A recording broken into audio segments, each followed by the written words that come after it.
എന്ന് പറയുന്നത് വില്യം ഫോക്നറിൻ്റെ ബാൺ ബേണിംഗ് ആണ്. വില്യം ഫോക്നർ എന്ന് പറയുന്ന ഒരു greatest American novelist and short story റൈറ്ററാണ്. ആൻഡ് അദ്ദേഹം സദേൺ ഗോതിക്കിലെ ഒരു റെപ്രസെൻറ്റേറ്റീവ് റൈറ്ററാണ്. നമ്മൾ നേരത്തെ പഠിച്ചിട്ടുണ്ട് സദേൺ ഗോതിക്ക് എന്താണെന്ന്. സോ ഇദ്ദേഹത്തിൻ്റെ വർക്ക്സ് സെറ്റ് ചെയ്തിരിക്കുന്നത് ഓൾമോസ്റ്റ് ഓൾ ദി വർക്ക്സ് എന്ന് പറയുന്നത് സെറ്റ് ചെയ്തിരിക്കുന്നത് ഒരു ഫിക്ഷണൽ പ്ലേസിലാണ്. ആ പ്ലേസിൻ്റെ പേര് യോക്നപട്ടാഫ കൗണ്ടി എന്നാണ്. യോക്നപട്ടാഫ കൗണ്ടി. അതായത് നമുക്ക് ഇപ്പോൾ കഥകളിനകത്ത് തോമസ് ഹാർഡി എന്നുള്ളൊരു റൈറ്ററുണ്ട്. അദ്ദേഹത്തിൻ്റെ നോവൽസ് എല്ലാം സെറ്റ് ചെയ്തിരിക്കുന്ന സ്ഥലത്തിൻ്റെ പേര് വെസ്സെക്സ് എന്നാണ്. അത് അങ്ങനൊരു സ്ഥലമില്ല, അതൊരു ഫിക്ഷണൽ ടൗൺ ആണ്. അതുപോലെ തന്നെ ഉള്ളൊരു സ്ഥലമാണ് യോക്നപട്ടാഫ കൗണ്ടി. അവിടാണ് നമ്മുടെ വില്യം ഫോക്നറിൻ്റെ ഷോർട്ട് സ്റ്റോറീസ് ആണെങ്കിലും സ്റ്റോറീസ് ആണെന്നുണ്ടെങ്കിലും ഓൾമോസ്റ്റ് എല്ലാം സെറ്റ് ചെയ്തിരിക്കുന്നത്. ഓക്കെ, അപ്പം ഇദ്ദേഹം ജനിച്ചത് ന്യൂ ആൽബേനി എന്നുള്ള സ്ഥലത്താണ്, പക്ഷേ മിസിസിപ്പിയിലാണ് ഇദ്ദേഹം വളർന്നതൊക്കെ. ആൻഡ് അദ്ദേഹത്തിൻ്റെ ഫിക്ഷനകത്ത് race, class, family, violence, memory ഇങ്ങനെയുള്ള കാര്യങ്ങളാണ് അദ്ദേഹം എക്സ്പ്ലോർ ചെയ്യുന്നത്. വളരെ കോംപ്ലക്സ് ആയിട്ടുള്ള നറേഷനാണ്. ഒരു സൈക്കോളജിക്കലായിട്ടുള്ള രീതിയിലാണ് ഇദ്ദേഹം കഥ പറഞ്ഞു പോകുന്നത്. നൊബേൽ പ്രൈസ് ലിറ്ററേച്ചർ ഇദ്ദേഹത്തിന് കിട്ടിയിട്ടുണ്ട്. പിന്നെ ഇദ്ദേഹത്തിൻ്റെ റൈറ്റിംഗ് സ്റ്റൈലിലുള്ളൊരു കാര്യം എന്താണെന്ന് വെച്ചാൽ സ്ട്രീം ഓഫ് കോൺഷ്യസ്നെസ് ടെക്നിക്ക് ഇദ്ദേഹം യൂസ് ചെയ്തിട്ടുണ്ട്. സ്ട്രീം ഓഫ് കോൺഷ്യസ്നെസ് ടെക്നിക്ക് എന്ന് വെച്ചാൽ ഇപ്പം നമ്മൾ ഒരു കഥ പറഞ്ഞു പോകുന്നത് എങ്ങനെ, നമുക്കൊരു കഥ ഇപ്പോൾ ഒരു character, for example like character എന്ന് പറയുന്നത് ഒരു വിൻഡോയുടെ സൈഡിൽ ഇരിക്കുവാണ്. അപ്പം ജസ്റ്റ് പ്ലെയിൻ ആയിട്ട് ഇങ്ങനെ പറഞ്ഞു പോകുന്ന റൈറ്റേഴ്സ് ഉണ്ട്. ക്യാരക്ടർ എന്ന് പറയുന്നത് ഇവിടെ ഇരിക്കുവാണ് എന്ന് പറഞ്ഞു പോകുന്ന റൈറ്റേഴ്സും ഉണ്ട്. പക്ഷേ ആ ക്യാരക്ടറിൻ്റെ തോട്ട്സ് അതേപോലെ മൈൻഡിൽ എങ്ങനെയാണോ വരുന്നത്, നോൺ സ്റ്റോപ്പ് ആയിട്ടുള്ള കണ്ടിന്യൂസ് ആയിട്ടുള്ള തോട്ട്സ് ഉണ്ടല്ലോ, അതിനെ അതുപോലെ തന്നെ പച്ചയ്ക്ക് എഴുതുന്നത്, ആ ഒരു ടെക്നിക്കിനെയാണ് നമ്മൾ സ്ട്രീം ഓഫ് കോൺഷ്യസ്നെസ് ടെക്നിക്ക് എന്ന് പറയുന്നത്. അതൊരു അടുക്കും ചിട്ടയും ഇല്ലാത്ത രീതിയിൽ ആ ക്യാരക്ടർ എന്താണോ ചിന്തിക്കുന്നത് അല്ലെങ്കിൽ അയാൾ എന്താണോ ചെയ്യുന്നത് അത് ഒരു ഫ്ലോ പോലെ അങ്ങ് എഴുതി പോകും. അതാണ് സ്ട്രീം ഓഫ് കോൺഷ്യസ്നെസ് ടെക്നിക്ക് എന്ന് പറയുന്നത്. സോ ഈ ഒരു ടെക്നിക്ക് നമ്മുടെ വില്യം ഫോക്നറും യൂസ് ചെയ്യാറുണ്ട് അദ്ദേഹത്തിൻ്റെ വർക്കുകളിൽ. പിന്നെ നോൺ ലീനിയർ സ്റ്റോറി ടെല്ലിംഗ് ആണ്. നോൺ ലീനിയർ സ്റ്റോറി ടെല്ലിംഗ് എന്ന് വെച്ചാൽ ഒരു ലോജിക്കലായിട്ടുള്ള സ്റ്റോറി ടെല്ലിംഗ് അല്ല, കൺവെൻഷണൽ ആയിട്ടുള്ള രീതിയിൽ സ്റ്റോറി ടെല്ലിംഗ് അല്ല. മിക്സ് ആയിട്ട് അല്ലെങ്കിൽ ഫ്രാഗ്മെൻറ്റഡ് ആയിട്ട് കഥ പറഞ്ഞു പോകും, ഒരു കണ്ടിന്യൂറ്റി കാണത്തില്ല. ഓക്കെ, അദ്ദേഹത്തിൻ്റെ മോസ്റ്റ് ഇമ്പോർട്ടൻ്റ് ആയിട്ടുള്ള വർക്ക് എന്ന് പറഞ്ഞാൽ നമ്മൾ നേരത്തെ പറഞ്ഞ അബ്സലം ഉണ്ട്, the sound and the fury ഉണ്ട്. ഓക്കെ, ഇനി നമുക്ക് പഠിക്കാനുള്ളത് ബാൺ ബേണിംഗ് എന്നുള്ള ഒരു സെലിബ്രേറ്റഡ് ആയിട്ടുള്ളൊരു ഷോർട്ട് സ്റ്റോറിയാണ്. കേണൽ സർട്ടോറസ് അല്ലെങ്കിൽ കേണൽ സാർട്ടി എന്ന് പറഞ്ഞ ഒരു യങ് ബോയിയുടെ എന്താ പറയുക സ്റ്റോറിയാണ് നമ്മളിതിനകത്ത് ഡിസ്കസ് ചെയ്യുന്നത്. ആ യങ് ബോയും അവൻ്റെ അച്ഛനോടുള്ള അവൻ്റെ ലോയൽറ്റിയും അവൻ്റെ ആ ഒരു സെൻസ് ഓഫ് ജസ്റ്റിസും എന്താണെന്നുള്ളതാണ് നമ്മൾ ഈ സ്റ്റോറിക്കകത്ത് പഠിക്കുന്നത്. അതായത് കേണൽ സാർട്ടോറസ് അഥവാ സാർട്ടി എന്നാണ് നമ്മൾ വിളിക്കുന്നത്. ആ പയ്യൻ്റെ അച്ഛൻ്റെ പേര് ആബ്നർ സ്നോപ്സ് എന്നാണ്. ABNERSNOPES. ഒരു പുവർ ആയിട്ടുള്ളൊരു ഷെയർ ക്രോപ്പറാണ്. അദ്ദേഹം എന്ത് ചെയ്യാന്ന് വെച്ചാൽ അദ്ദേഹത്തിൻ്റെ ബാൺ ഇങ്ങനെ ബേൺ ചെയ്ത് എന്താ പറയുക, അദ്ദേഹത്തിൻ്റെ ബാണല്ല, ഈ വെൽത്തി ലാൻഡ് ഓണേഴ്സ് ഉണ്ടല്ലോ, വെൽത്തി ലാൻഡ് ഓണേഴ്സിൻ്റെ എല്ലാം BARN ബാൺ ഇങ്ങനെ ബേൺ ചെയ്ത് ഒരു റിവെഞ്ച് എന്നുള്ള രീതിയിൽ ഇങ്ങനെ ബേൺ ചെയ്ത് ഇങ്ങനെ നിൽക്കുന്ന ഒരു മനുഷ്യനാണ് ആരെന്ന് പറയുന്നത് ആബ്നർ സ്നോപ്സ് എന്ന് പറഞ്ഞ ഈ പയ്യൻ്റെ അച്ഛൻ. അപ്പോൾ ത്രൂ ഔട്ട് ദ സ്റ്റോറി നമ്മുടെ മെയിൻ ക്യാരക്ടറായിട്ടുള്ള പയ്യൻ, അതായത് സാർട്ടി അല്ലെങ്കിൽ കേണൽ സാർട്ടോറസ്, അവൻ എന്താണ് ഫാമിലി ലോയൽറ്റിയിലും മോറൽ റെസ്പോൺസിബിലിറ്റിയിലും ഇങ്ങനെ ഏത് ചൂസ് ചെയ്യണം എന്നുള്ള രീതിയിൽ സ്ട്രഗിൾ ചെയ്ത് നിൽക്കുന്ന ഒരു ക്യാരക്ടറാണ്. എന്നുവെച്ചാൽ അച്ഛൻ തെറ്റ് ചെയ്തുകൊണ്ടിരിക്കുന്നു, സോ അച്ഛനെ സപ്പോർട്ട് ചെയ്യണോ അതോ അച്ഛൻ ചെയ്യുന്ന തെറ്റാണോ എന്നുള്ള രീതിയിൽ ഇങ്ങനെ ഒരു എന്താ പറയുക ഒരു കോൺഫ്ലിക്റ്റിൽ ഇങ്ങനെ നിൽക്കുന്ന ഒരു ടൈപ്പ് ഓഫ് ക്യാരക്ടറാണ് സാർട്ടിയുടെ ക്യാരക്ടർ.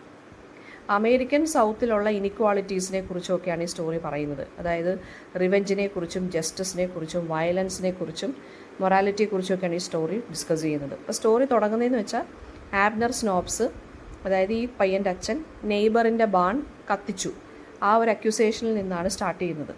പക്ഷേ എവിഡൻസ് ഒന്നുമില്ല ഇയാളെ പിടിച്ചകത്തിടാൻ. പക്ഷേ ഇദ്ദേഹത്തിൻ്റെ ഫാമിലിയും ആ ഏരിയ ഫോഴ്സ്ഫുള്ളായിട്ട് ലീവ് ചെയ്യണമെന്ന് ആളുകൾ പറയുവാണ്.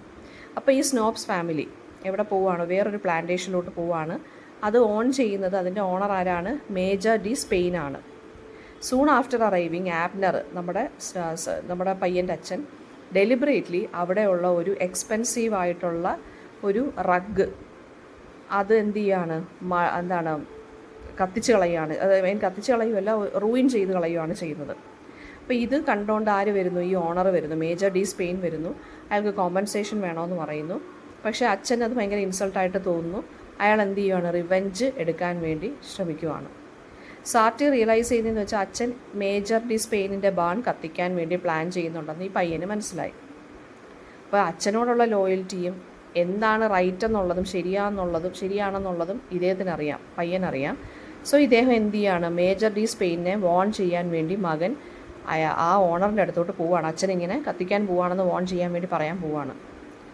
അപ്പോൾ അവൻ കേൾക്കുന്നതെന്ന് വെച്ച് കഴിഞ്ഞാൽ ആബ്നറിനെ വെടിവെക്കുന്ന സൗണ്ട് പയ്യൻ കുറച്ച് കഴിയുമ്പോൾ കേൾക്കുന്നു. സാർട്ടി ഒറ്റയ്ക്ക് ഡാർക്ക്നെസ്സിലോട്ട് നടന്നു പോവുകയാണ്. അതായത് ഇദ്ദേഹത്തിൻ്റെ ഫാമിലിയെയും ഇദ്ദേഹത്തിൻ്റെ പാസ്റ്റിനെയും ഉപേക്ഷിച്ചിട്ട്.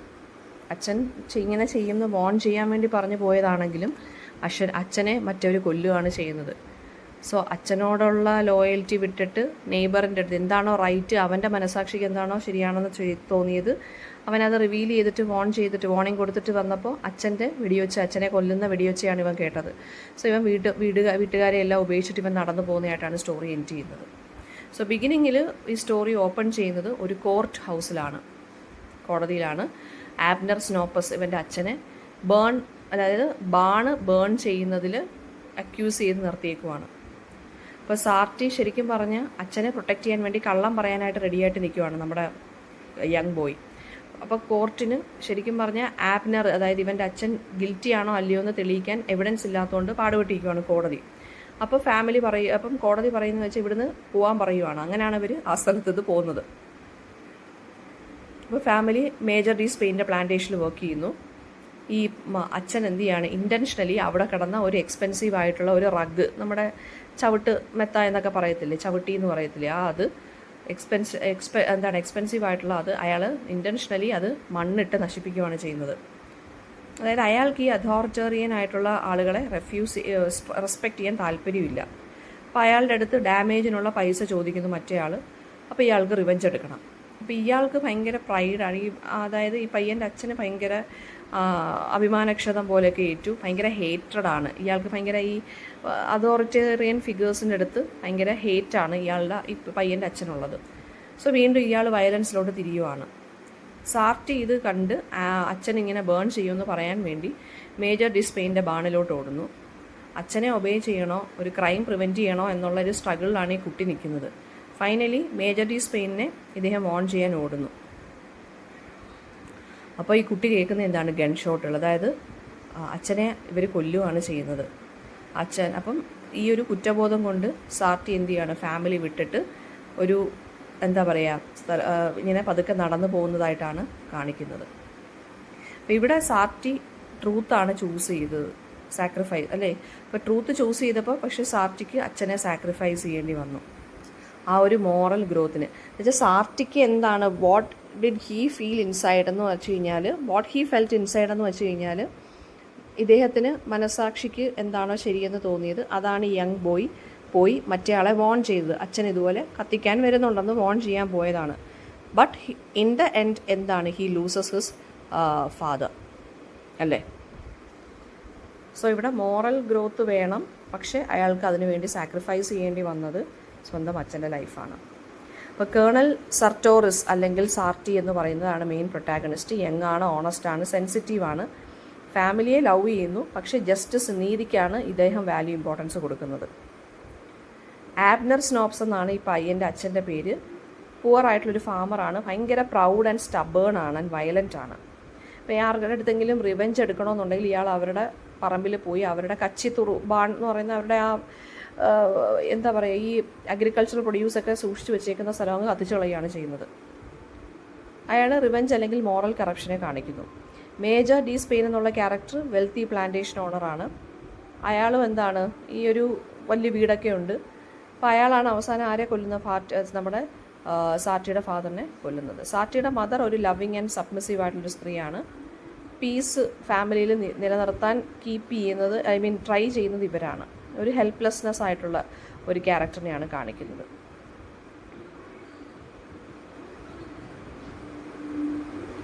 സോ ഇവിടെ ബാൺ എന്ന് പറയുന്നത് സിംബലൈസ് ചെയ്യുന്നത് വെൽത്തിനെയാണ് അല്ലേ. ഇപ്പോൾ ബാൺ ബേൺ ചെയ്യുക എന്ന് വെച്ചാൽ ഡിസ്ട്രക്ഷനെ അല്ലെങ്കിൽ റിവെഞ്ചിനെയാണ് കാണിക്കുന്നത്.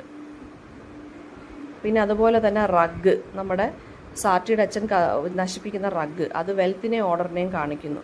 അപ്പർ ക്ലാസ്സിനോടുള്ള ഇയാളുടെ വെറുപ്പാണ് ഇത് കാണിക്കുന്നത് ഈ സാർട്ടിയുടെ അച്ഛൻ്റെ. സോ ടൈറ്റിൽ ബാൺ ബേണിംഗ് എന്നുള്ള ടൈറ്റിൽ എന്ന് പറയുന്നത് എന്താണ്? ബാൺസിനെ കത്തിക്കുക എന്നുള്ളതാണ്. അതായത് അതായത് റിച്ചും പൂവറും തമ്മിലുള്ള ആ ഒരു ഇനിക്വാളിറ്റി ഉണ്ടല്ലോ, അതിൻ്റെ ആ ഒരു റിവെഞ്ചാണ് ഇവിടെ കാണിക്കുന്നത്. വെറുപ്പ് കൊണ്ടുള്ള ഡിസ്ട്രക്ഷനാണ് ഇവിടെ കാണിക്കുന്നത്. അതുപോലെ തന്നെ സാർട്ടിയുടെ ജേണി, മോറൽ ഗ്രോത്തിലോട്ടുള്ള ജേണി അല്ലെങ്കിൽ ഇൻഡിപെൻഡൻസിലോട്ടുള്ള ജേണിയാണ് ലാസ്റ്റ് ക്ലൈമാക്സ് കാണിക്കുന്നത്. ഓക്കെ.